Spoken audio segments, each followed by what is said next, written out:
Aldon Smith. Now, there was an item not long ago from Jim Trotter of NFL Media that Aldon Smith was trying to get reinstated. He hasn't played in an NFL game since 2015. He had a stretch early in his career where he was averaging a sack a game. The guy was unstoppable, 7th overall pick in the 2011 draft, taken before J.J. Watt. He was a force until things started to fall apart for him off the field. He has been, as mentioned, out of the game for 5 years. Jay Glazer of Fox reported last night that Smith has signed with the Dallas Cowboys, 1-year deal, $2 million base with up to $2 million in incentives.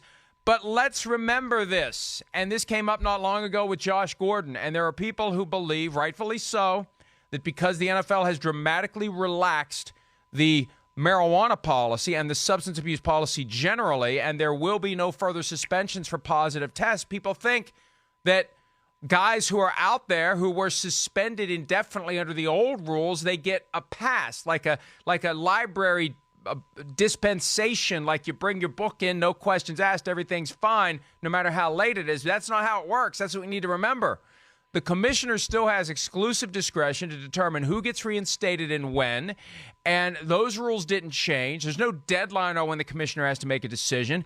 So guys like Aldon Smith and Josh Gordon and Martavis Bryant and Randy Gregory and David Irving, they're all at the mercy of the commissioner, and none of that has changed. And when they do get reinstated, they can get thrown back out for a violation that otherwise wouldn't get a guy suspended under the new system. So we need to remember that. He's not reinstated. There's no guarantee he's going to be reinstated. I doubt that the Cowboys know anything because the NFL doesn't tell anybody anything about the status of a player who could be reinstated. So that continues to be the biggest hurdle for Aldon Smith. Sure. Yeah, he's got a job if he gets back in. There's still no sign he's getting back in, Chris.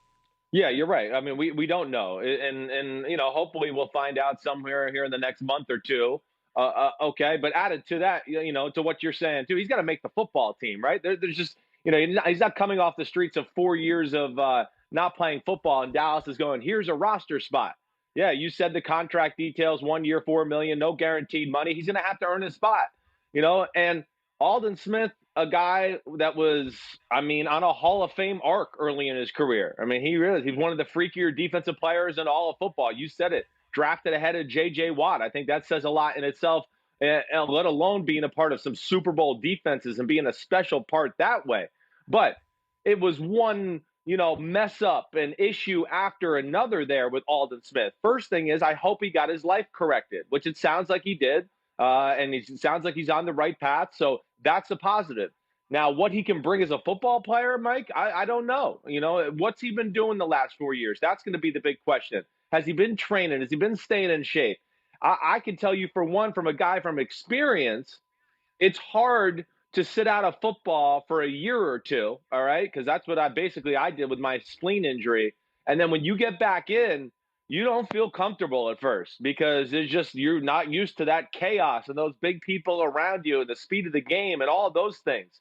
And even for a great specimen like Aldon Smith, I would think there's, going to be an adjustment period. So I knew if there was one team that would take a chance on him, it would be the Cowboys, right, Mike? The Cowboys kind of got that Raiders vibe about them where they want the most premium Al Davis athletes there are, speed, size, craziness.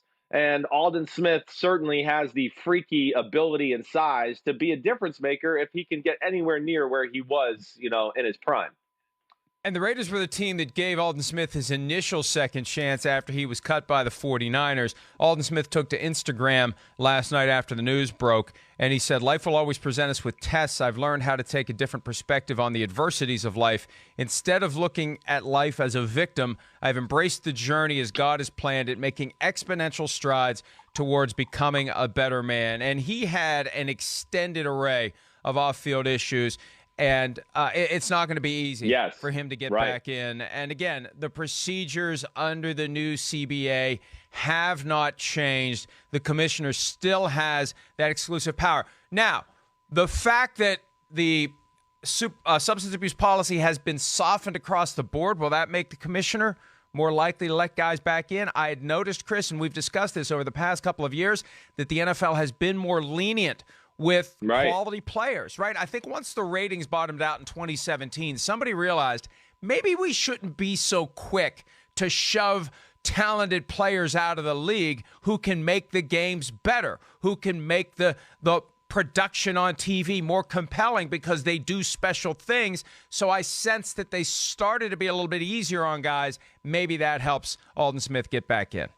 Yeah, I would think it does. I mean, yes, we are in a different time and era than, when Aldon Smith was having issues back in 2014, 2015, all of that. The NFL has loosened up its regulations to a degree. And I would hope that, yeah, the NFL keeps that in mind, that, things are different. It's not the same rules as Aldon Smith was kind of falling by the wayside there early on. So, and to that point too, that was always my big argument, Mike, with the marijuana policy, is the amount of guys every year that were being suspended or not playing games who were good football players over what? The fact that they went home and did that in their own private time and didn't pop pills or do something like that to numb pain or make them feel relaxed or whatever it was. So I do think the NFL is on the right arc as far as that's concerned.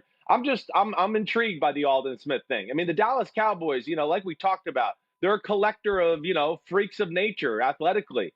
And, yeah, if they can get something out of Aldon Smith, if they can get Randy Gregory back in the fold and get him going, yeah, there's potential there. But, the Aldon Smith one, this is a long, extended time off from football. Man, 4 years, Mike, can you remember anybody that long out of the game coming back and then having any success off the top of your head? I mean, the one guy that stands out is Robert Edwards, who had the catastrophic knee injury at the beach football game at the 1998 Pro Bowl, and he fought and came back. Ricky Williams was out for extended period of time. So remember, he went and played in the CFL during one of his 1 year suspensions. So and that was for what, like 2 years maybe? Oh, sorry. Yep. Yeah. Well, no, but here's the other thing too. I don't want to forget to mention this.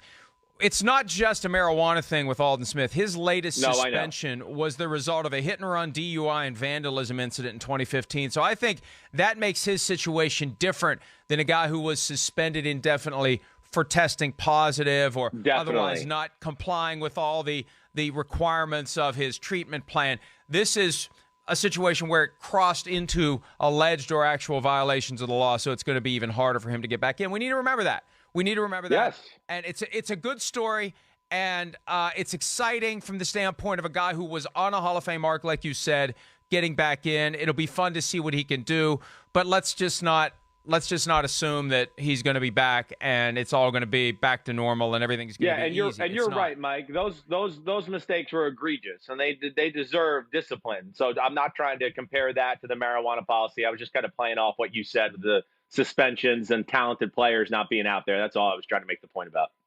Oh, and I wasn't accusing you of that. Trust me, I would have been more direct if I was. I just wanted to make sure that both me and you and everyone remembered that Aldon Smith isn't the typical case, that there are some issues where he got in trouble with the law, and I think that makes it harder to get back in than it would be if it was just testing positive over and over again. Hi, I'm Mike Tirico, and thanks for watching. Make sure to hit subscribe for the latest news and highlights from NBC Sports.